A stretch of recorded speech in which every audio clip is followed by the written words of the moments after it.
1526. The destruction of the Wokou pirates in the Tablas Strait was a tactical masterpiece, a threat that would see itself to even threaten the colonial capital of Spain in the Philippine archipelago.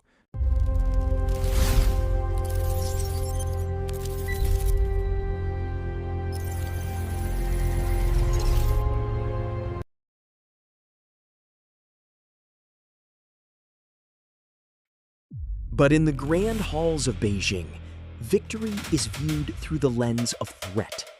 An upstart in the south has just outdone the Ming, and from now on, the imperial eyes looked downwards. For centuries, Ming China had claimed absolute dominion over the eastern seas.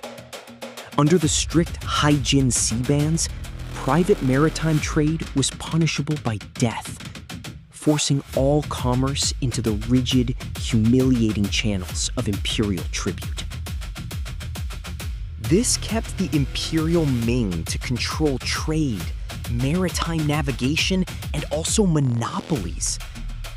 One that made it dominant and a great power to the Asian waters and land of this time. Now, the newly forged Luzon-Visayas Coalition has done what the Emperor's rotting, scuttled fleets could not. They have cleared the shipping lanes. They have secured the trade routes. They are now the most dominant force in all of the islands. A fact that weakens the image of the Ming Emperor, who for some time had not addressed the problems at sea, but also left a threat unchecked, that it ballooned into a serious threat, one that threatened and made coastal life in not just the eastern seas, but also the southern realms a dangerous lifestyle. But to the isolationist bureaucrats in the north, this is not a service. It is an intolerable loss of face. An upstart confederacy of southern Datus, wielding reverse-engineered European cast-iron cannons and professional rifle-bearing infantry, now controls the maritime gate to East Asia, as well as unifying the tribes into one could be a maritime juggernaut that could completely dominate the seas with its galleys and warships.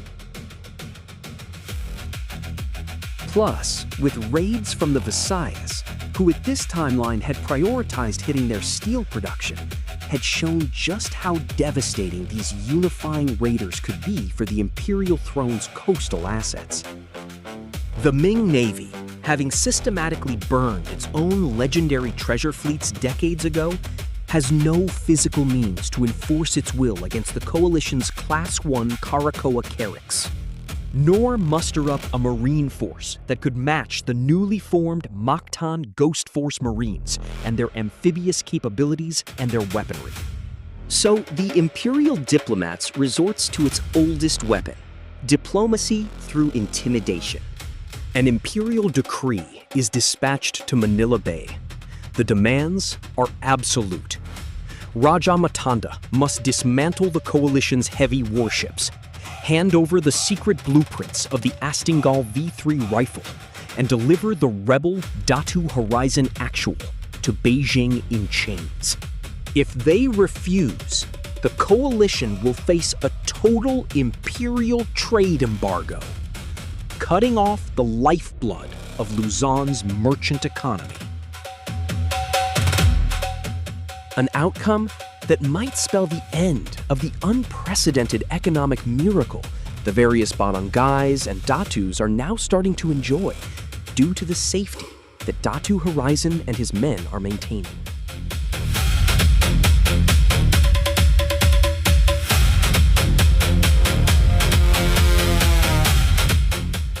But Datu Horizon Actual is not a politician of the old world. He does not think in terms of vassalage and tribute. He thinks in terms of military capabilities and strategy. He looks at the military capability of the coalition and the capabilities of Ming naval forces. Or a bypass to the trade embargo set forth by the Celestial Court. if the Middle Kingdom will no longer flow downwards, maybe a new dragon can be persuaded.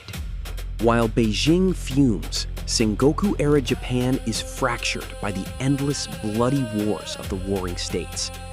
Just 3 years prior, the Ningbo Incident of 1523 shut down all official trade between China and Japan, leaving Japanese warlords and merchants starving for raw materials and luxury goods.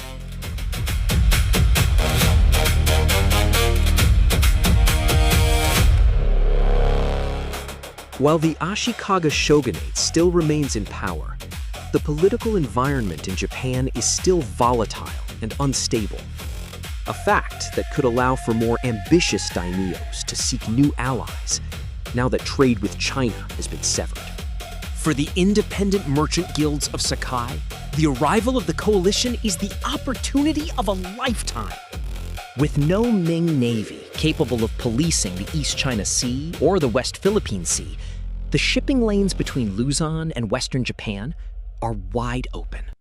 In the rainy ports of Sakai, Datu Horizon and Prince Aceh forge a historic, illicit trade pact, one that will connect the two island chains together in trade and cooperation. The Sakai merchants agree to supply the coalition's foundries with unlimited, high-grade copper and silver. In exchange, the coalition's unmatched Class 1 fleet will bypass the Ming embargo entirely, smuggling Chinese raw silk out of the southern ports of Fujian and delivering it directly to Japan. The Ming Emperor's embargo has not choked the coalition.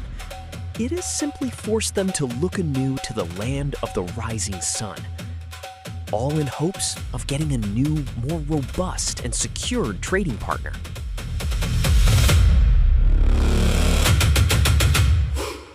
While Japan offers silver, the fragile kingdom of Joseon offers a deeper, more strategic alliance. In the late 1520s, the Korean peninsula was ravaged by devastating agricultural failures and freezing winters, pushing the central court of King Jungjong to the brink of collapse. At the same time, Joseon's southern coasts continued to suffer from the brutal raids of the remnants of the Wokou. These peasants, who were forced to a life of crime due to the disaster which was the first Mongol invasion of Japan, which gave rise to a sharp increase of piracy in the vicinity of the sea, were vanquished by the swift intervention of the Datu and the coalition forces. To the Joseon court, the coalition's total annihilation of the pirate fleets is not a threat. It is a godsend. Recognizing the coalition as a righteous, civilized maritime protector, King Jungjong dispatches a formal embassy to Manila Bay. Datu Horizon Actual executes a pragmatic trade of life and technology in hopes of fostering a new relationship with the Northern Kingdom. The coalition dispatches heavily armed Class 1 transport convoys to Hanyang, laden with the massive wet rice surpluses harvested from the Tagalog River Plains under the newly signed food treaties.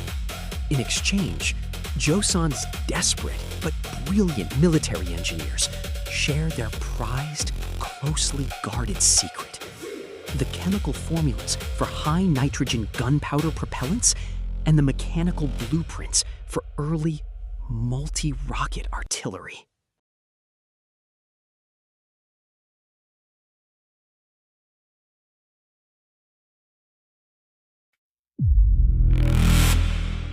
For the first time, Mactan's foundries are able to standardize their chemical production, turning the handmade Astinggal V3 into a truly standardized, mass-produced military rifle.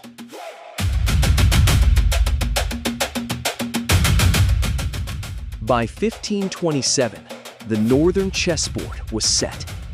The coalition has bypassed China, allied with Japan, and secured the military technology of Joseon. But Datu Horizon Actual knows this delicate balance cannot last forever. If the Ming Empire eventually rebuilds its naval strength, or if the Portuguese launch a massive retaliatory strike from Malacca, the coalition's regional routes will be choked and vulnerable. The coalition needs an economic lifeline that no Eastern empire can ever touch. He looks to the east, across the ocean, in a way that will change history forever. He looks towards the Americas, and then, out of the eastern horizon, the sea delivers the final key. An ironic twist as he awaits the Spanish. The Álvaro de Saavedra expedition, sailing from the coast of Mexico, limps into the southern Visayas, starving, desperate, and completely broken by the unforgiving Pacific. They expected to find defenseless, fragmented islands in our timeline. But in this scenario, he knows of what awaits. The dreaded. To conquer for the Spanish crown. He will, however, meet the man in green, waiting for him and his crew. Instead, they are met by the imposing, disciplined silence of the Ghost Force and the warm, thoughtful, unexpected hospitality of an sultanate that has expected them. Horizon Actual does not execute them. He feeds them, he heals them, lets them recover as he prepares to inquire about the charts on which their coalition could attempt the perilous voyages towards the Americas, using it as a safe location to gather silver and also to gather the rich crops from the Americas, creating their own colonial trading republics within the relatively unclaimed locations of what would be California and more. In exchange for their lives, the Ranger extracts the most valuable treasure in the Spanish Empire: the precise, highly detailed navigational charts mapping the trans-Pacific wind currents and the Tornaviaje return route to the Americas. The pieces of the grand puzzle have finally fallen into place. A way out has been found, and the coalition has a means to continue its new economic advantage, albeit with a hefty investment towards the lands of the New World. With Japanese silver, Joseon gunpowder, Chinese raw silk, and Spanish navigation charts, the coalition is ready to make its most daring leap yet. They will not wait for Spain to conquer them. Decades ahead of schedule, the coalition is about to launch the first sovereign trans-Pacific galleon trade route, sailing east to trade with the New World, and securing the survival of their sovereign Bayan forever. This has been a tactical situation report from Philippine Horizon. If you want to see how the coalition settles in the New World, hit that subscribe button and join our community.